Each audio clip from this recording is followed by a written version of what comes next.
ফুল pump মাপবি, ফুল পাম্পটা মাইপা তারপরে ঢুক ভিতরে, যখন ঢুক মাইপা ভিতরে ঢুক।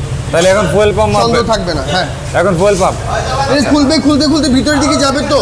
আচ্ছা ফুল পাম্প তখন মাপবে। আচ্ছা আচ্ছা মাপ। এইবারে হচ্ছে ফুয়েল পাম্প টেস্ট করবে তো ভাই। আচ্ছা এই বাইকের চেহারা স্বরূপ তো আমি বেশ কিছু জায়গায় অনেক মানে ক্ষত বিক্ষত দেখতেছি, আমাদেরকে একটু দেখান না হাতে কলমে ধরে। আসেন আসেন। আচ্ছা হ্যাঁ আসতেছি। খুবই স্নেহের সাথে সাইড বাই ডাক দিচ্ছি। চেসিস ভাঙ্গা। হ্যাঁ চেসিস ভাঙ্গা ভাঙ্গা ছিল আর কি, ঝালাই করছে। আচ্ছা ও এই যে ঝালাই, হ্যাঁ ঝালাইয়ের ইয়েটা দেখা যাচ্ছে। আচ্ছা বুঝতে পারছি। আচ্ছা এটা গেল একটা। আর ইয়ালেন তো অনেক বড় ঝালাই, অনেক বড় অ্যাক্সিডেন্ট হয়েছে। যে এটাতে অ্যাক্সিডেন্ট করছিল সেই স্পট ডেড। আচ্ছা হ্যাঁ হ্যাঁ কি কি স্পট ডেড হয়ে গেছিল। কয়জন?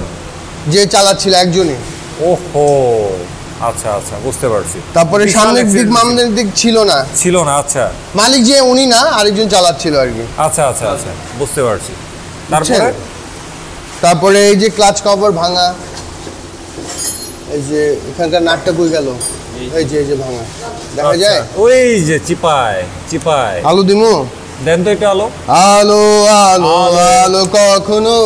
এই যে নাটের উপরের যে কভারটা থাকে এটা ভাঙা আর কি। ভাঙা বুঝতে পারছি।